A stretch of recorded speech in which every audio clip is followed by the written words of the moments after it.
Hiya, BookTube. Well, today is the day. Yes, today I have finally finished Frank Herbert's Dune. Dune is done. Dune is done, and now I have to work out what I'm going to say about it. For all my new subscribers, let me just explain, this is not a book review, okay? I try to keep my feelings strictly out of book reviews. I'm not saying that nothing ever creeps in there. You know, you might hear a tone of voice or a choice of vocabulary, and you might think, I can maybe guess how she feels about this book. But I never talk openly about whether I liked or disliked a book during a book review. And, by the way, I never rate books, okay? Never. I'm going to do a coffee break video about that, I think, just to explain the thinking behind that. I make content like this, what I call these sideline videos, when I want to talk specifically about my personal reactions to a book. But before we get started, we've got a lot of things I've got to say just to prepare the ground. First of all, visuals. For everyone who hasn't seen my first Dune video, I just want to explain what all this water is about, given that Dune is set on a desert planet. Well, normally I go into my photograph collection and I'm looking for images that fit the theme or the setting of the book. But sadly, I have not traveled to a lot of places with desert or arid climates, so I really didn't have anything suitable. And I thought, why don't I just be ironic? And it's even more ironic today because England is a lot more like the planet Caladan, and this morning it's been raining, right? So it just seemed more appropriate. I thought I'm going to go with full irony, and you're just going to see lots of pictures of water in quantity. Second thing, spoiler alert. I gotta say what I gotta say, and I gotta quote details from the story in order to explain myself. So, if you need to avoid spoilers, stop this video right now, come back at a better time. That's the preliminaries out of the way. Now we can get started. For anybody that doesn't know, I read Dune on my Kindle, and that's ideal because it means I can now chart my reading experience by percentage points to talk my way through how I reacted to the book. So we're going to begin with 0 to 20%. What was going on in that section of the book? Well, I think everything I said in my previous video, Dune at 13%, that kind of encapsulates how I felt up to 20%. I felt that this section was an overlong prelude to the proper story. Where most of the scenes, they were non-dramatic meetings of characters in various interior spaces. They were just talking at each other in order to provide information for me, the reader, about the world and the setting. Characterization was built, with a lot of repeated thoughts and metaphors that I found extremely irritating. And all in all, the characters reminded me more of game avatars than of real complex people. And I found this section quite tedious reading. I think there'd be a danger of anybody who starts this book DNFing it somewhere between 0 and 20%. And that's why I needed to let off just a little bit of steam with that previous video, just kind of get it off my chest, and then I felt better. I felt I could go on. I felt I had to soldier on because I'd made, the commitment. 21 to 70%. Now, at this point, all change, sudden improvement. We're talking about the point from which Duke Leto of Arrakis was betrayed and his household was attacked and most people killed, right? The scenes started to turn. And by turn, I mean that the situation or the state of characters at the end of a scene was very different than at the beginning. And characters underwent personal challenges. But the most dramatic thing of all, and the biggest improvement, was that Paul Atreides and his mother, Lady Jessica, they were finally forced out of all those safe, dull interior spaces, and they were pushed out onto the landscape of Arrakis, that incredible, unforgiving desert. And they encounter the Fremen, Frank Herbert's fascinating created culture, and they have to adapt to Fremen ways. In fact, you know what? It could be said that the best and most developed character in Frank Herbert's Dune isn't a person, it's a planet. 71 to 90%. Okay, at this point, things started to get patchy, let's say. At the 70% mark, Paul and Lady Jessica have been living with the Fremen for 2 years. Now, even though this section contains scenes which are clearly working towards this decisive confrontation between the Fremen and the combined military might of the Harkonnens and the Imperium, Herbert had this unfortunate habit of taking the guts out from his most dramatic scenes. I'm going to give 2 examples. The first example takes place at the 74% mark. So Paul Atreides must undergo a test.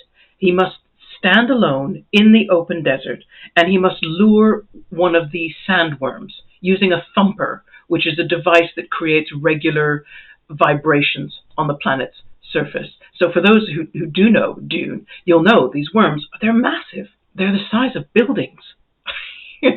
Paul has to wait by himself until that worm is dangerously close.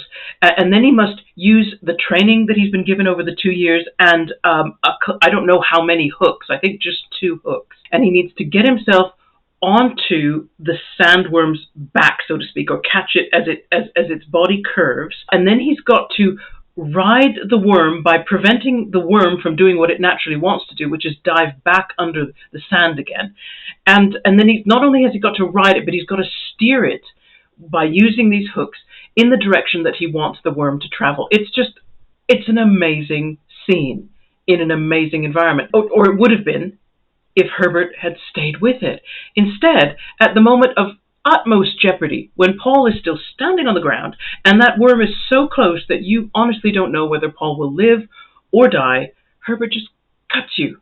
Straight out, you go to another scene, miles away, of course, in a dull, safe, enclosed interior space of a cave. You're with Lady Jessica.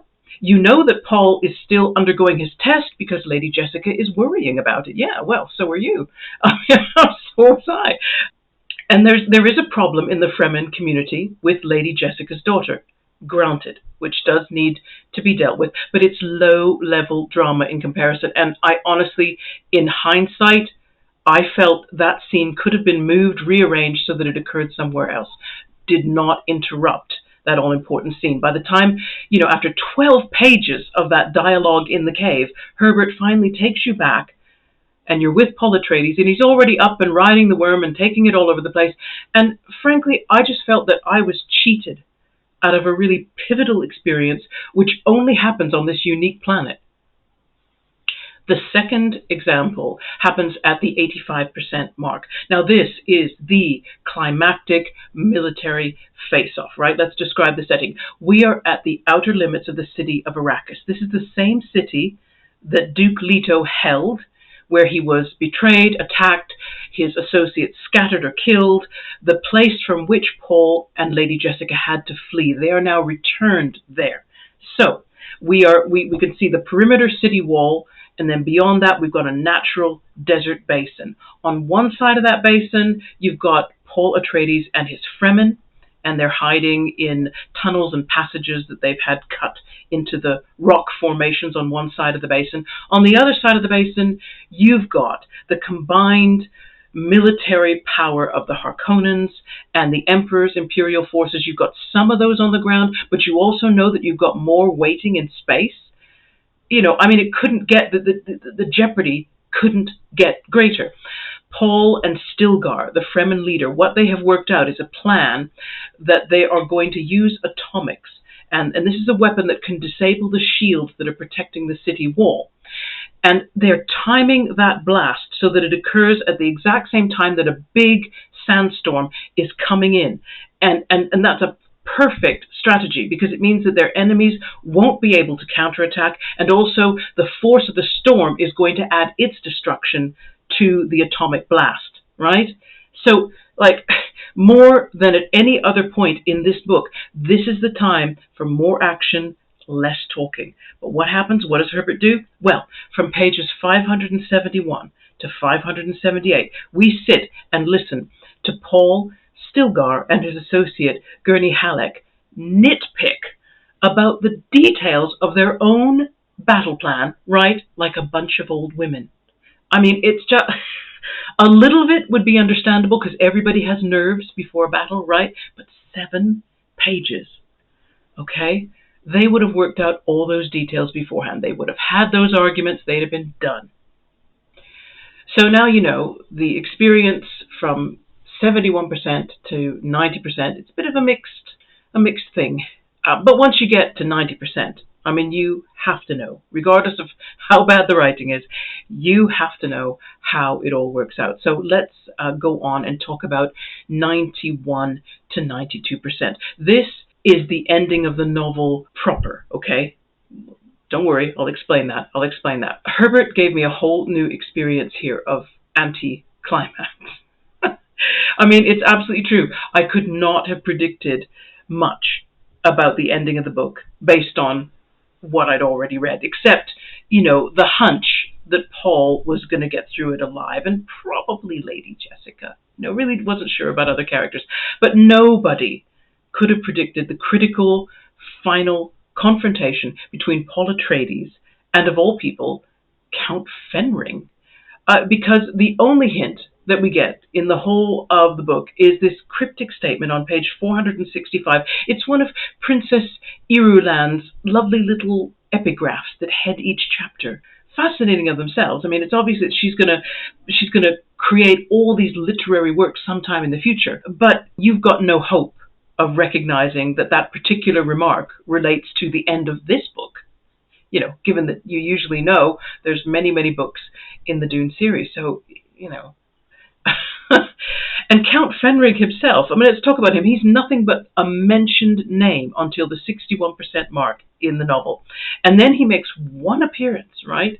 He goes as a representative of the Imperium to put the fear of the Emperor into Baron Harkonnen. And that's it. Nothing in the novel would make you suspect that he is actually, you know what? We're just going to read this passage from page 620. Okay, here we go.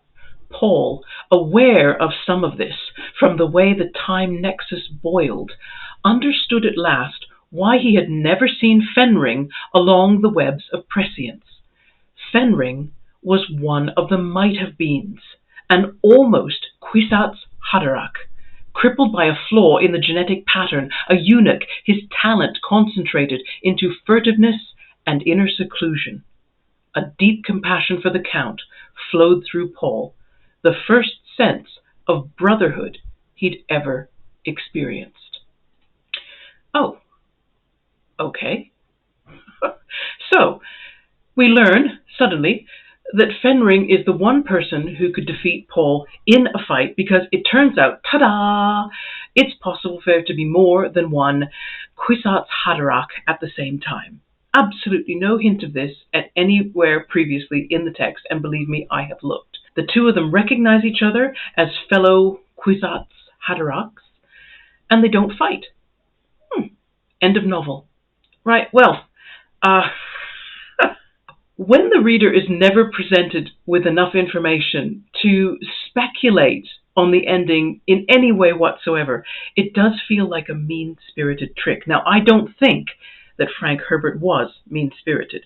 I just think he didn't realize what a breach of courtesy it is when you throw up an ending that is created by factors that appear to have been thought up right there and then by the writer as a way to get themselves out of a tight situation. In my search for answers about this question, I was reading an article on the Barnes & Noble website. I'll leave a link in the description box.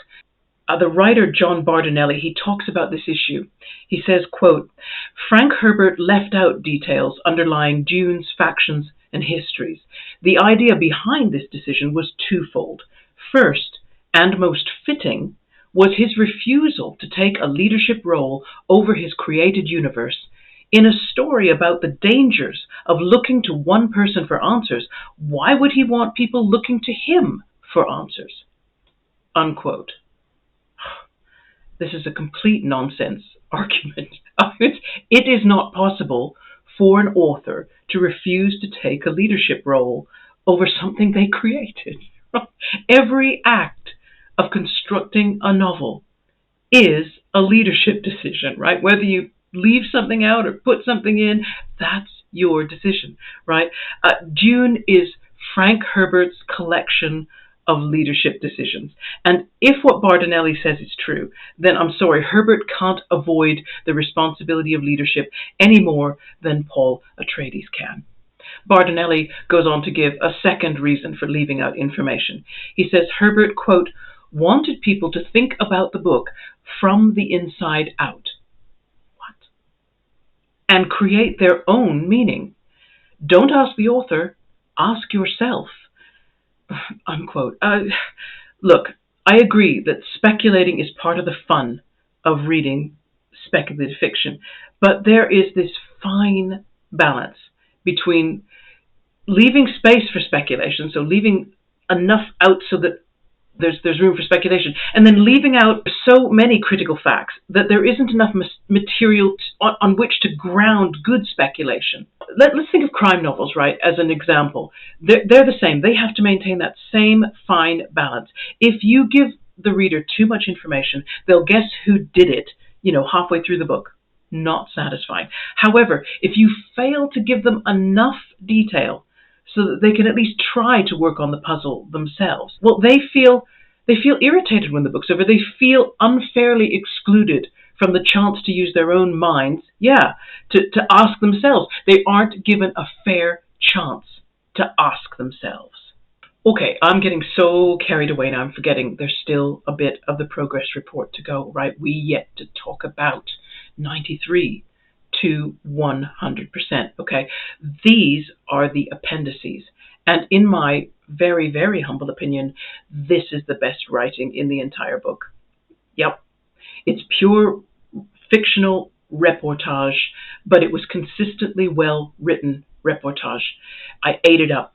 Absolutely ate it up. In fact, I began to wish that the whole book was just written as a series of appendices. Almost. The point is that the appendices make it clear that Herbert's strength as a writer, at least at that moment in time, was with journalism, with well-researched journalism.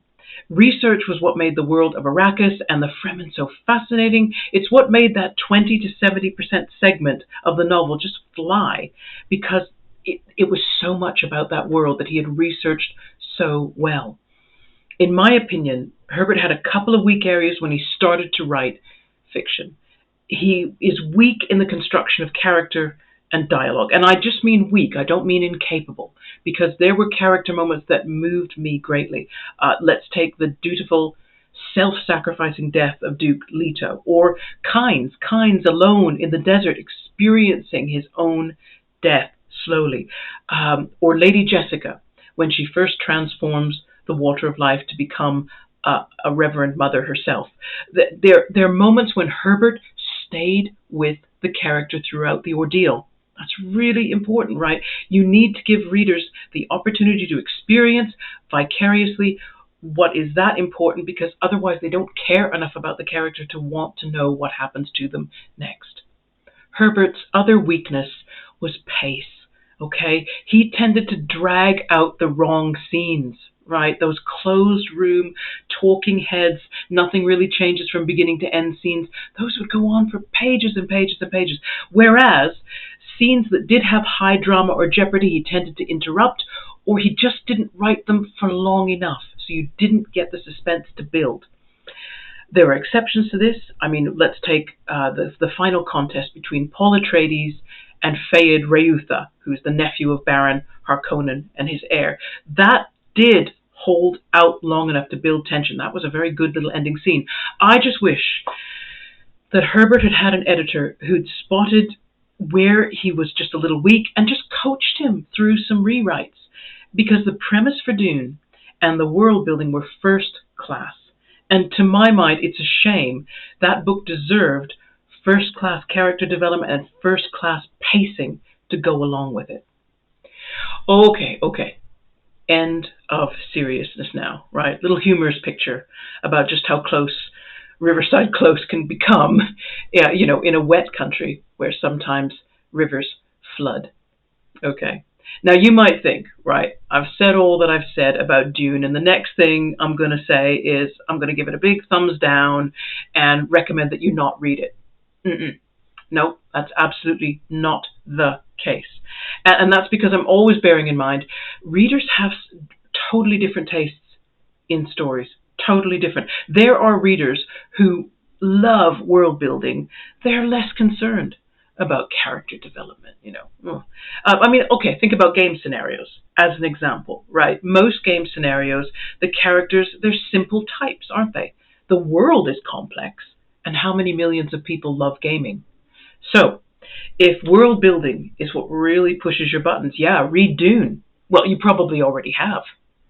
If, on the other hand, you're a bit more like me and you need character development and careful pacing, okay, Dune will be a tougher read, all right?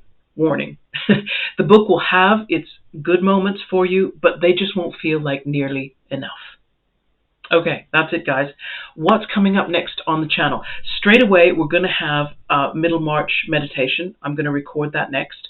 And then I now have a new work of fiction and nonfiction. Going to kind of keep them secret for now. But they're underway, and they're not long books. They're both kind of short. Because I feel after Dune and a few of the nonfiction books that I've moved my way through, I could use a couple of short books. So it shouldn't be long before you have a couple of reviews about those as well.